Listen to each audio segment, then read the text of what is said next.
नमस्कार। दिल्ली के ताज होटल में दो दिवसीय स्टेट होटल्स और यहाँ से कई और झारखंड सरकार के साथ में मजबूत करने जा रहे हैं। हमारे बीच जिंदल ग्रुप के vice chairman B R Sharma हैं और जानते हैं सर कितने का जो है अपना करने जा रहे हैं कितना हम नवीन जिंदल ग्रुप से मैं बिलोंग करता हूँ और नवीन जिंदल ग्रुप 20 साल से झारखंड में काम कर रहा है। हमारा शुरू से सपना रहा है कि बहुत बड़ा स्टील प्लांट झारखंड के अंदर लगाएं। अभी तक नहीं लगा पाए किसी कारणवश, लेकिन अभी मेरे को लग रहा है कि जैसे ऑनरेबल चीफ मिनिस्टर साहब का सपना है हेमंत सोरेन जी का, और वो उद्योग को जैसे बढ़ावा दे रहे हैं, प्रोत्साहन दे रहे हैं, तो उसके बेस पे हम ये जो पॉलिसीज़ हैं उन पॉलिसीज़ को मद्देनज़र रखते हुए हम करीब 40,000 करोड़ रुपये स्टील में खर्च रहे। तो नया स्टील प्लांट लगाएंगे जिसमें 6 मिलियन टन स्टील बनेगा। इसके साथ साथ हमारी मंशा है कि हम 30,000 करोड़ रुपये खर्चेंगे न्यूक्लियर पावर प्लांट पर, जो कि शायद भारत का पहला प्राइवेट सेक्टर का न्यूक्लियर पावर प्लांट होगा, और साथ में करीब 1,000 करोड़ रुपये का हमारा एक संयंत्र लगेगा जो कि सौर ऊर्जा से चलेगा। तो कुल मिला के हमारा जो प्लान है वो 71,000 करोड़ यानी कि 71,000 करोड़ रुपये स्टेट में खर्चने का है। ये सब निर्भर करेगा जो झारखंड सरकार की पॉलिसीज़ और झारखंड सरकार का सहयोग और वहाँ की झारखंड की लोकल पब्लिक के सहयोग से ही ये संभव हो पाएगा।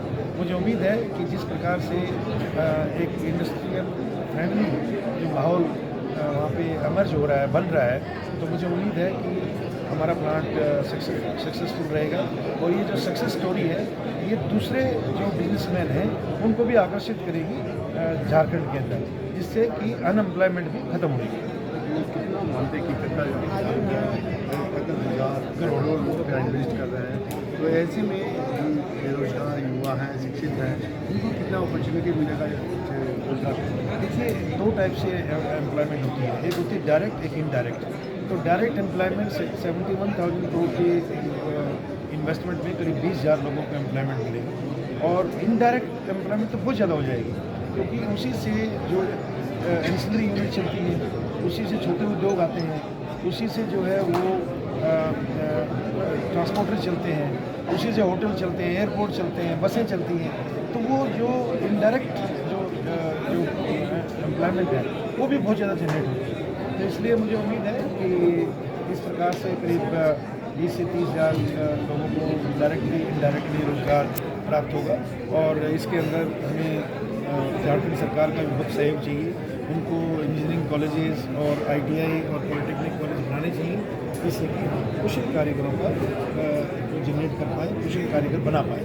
आत्मनिर्भर बनाने की दिशा में आपकी क्या पहल होगी और किस तरह से कम्युनिटी नए युवाओं को देंगे जो टेक्नोलॉजी से जुड़े हुए हैं?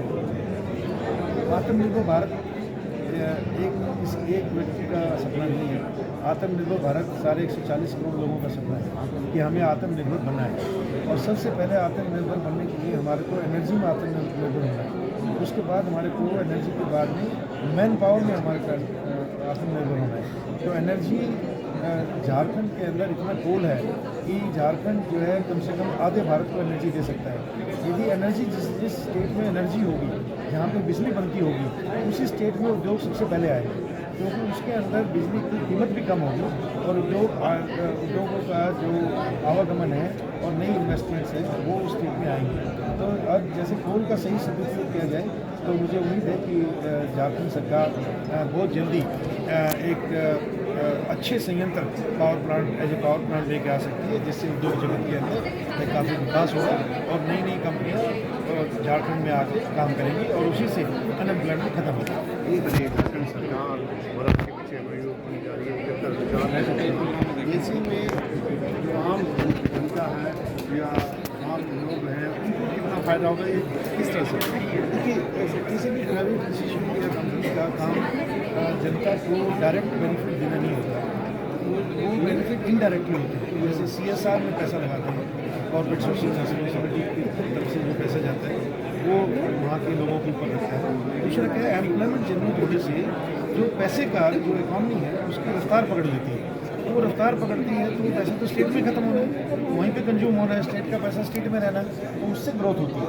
तो ये इकॉनमी जब तक चलती है, जब तक ये रोटेट होती है, जब इकॉनमी डेड हो जाए, चुप बैठ जाए, पैसा जेब में आपके है, उसका कोई मीनिंग नहीं है। अगर जो पैसा इन्वेस्ट हुआ है तो उसके जो अच्छे परिणाम हैं वो आने लगते हैं और वो दिखाई देते हैं साथ। झारखंड सरकार पे किस तरह से भरोसा हुआ कि आप इन्वेस्ट करें? हम 20 साल से वहाँ काम कर रहे हैं और 20 साल से हम लगातार सरकार के साथ अपने डायलॉग चालू रखे हैं और हमें आयरन ओर चाहिए, हमें कोल चाहिए और हमें ज़मीन चाहिए, हमें पानी चाहिए। ये इन चीज़ों को, इन चारों संसाधनों के बगैर तो कोई उद्योग नहीं सकता। और आज सरकार की मंशा है और सरकार का एक संकल्प है कि जो भी उद्योग यहाँ पे लगाएगा हम भरसक प्रयास करेंगे ताकि उनको जितनी मात्रा में जो मिनरल्स या जो पानी चाहिए या जो बिजली चाहिए, आयरन ओर चाहिए, कोल चाहिए, उसको उपलब्ध करें। ये थे जिंदल ग्रुप के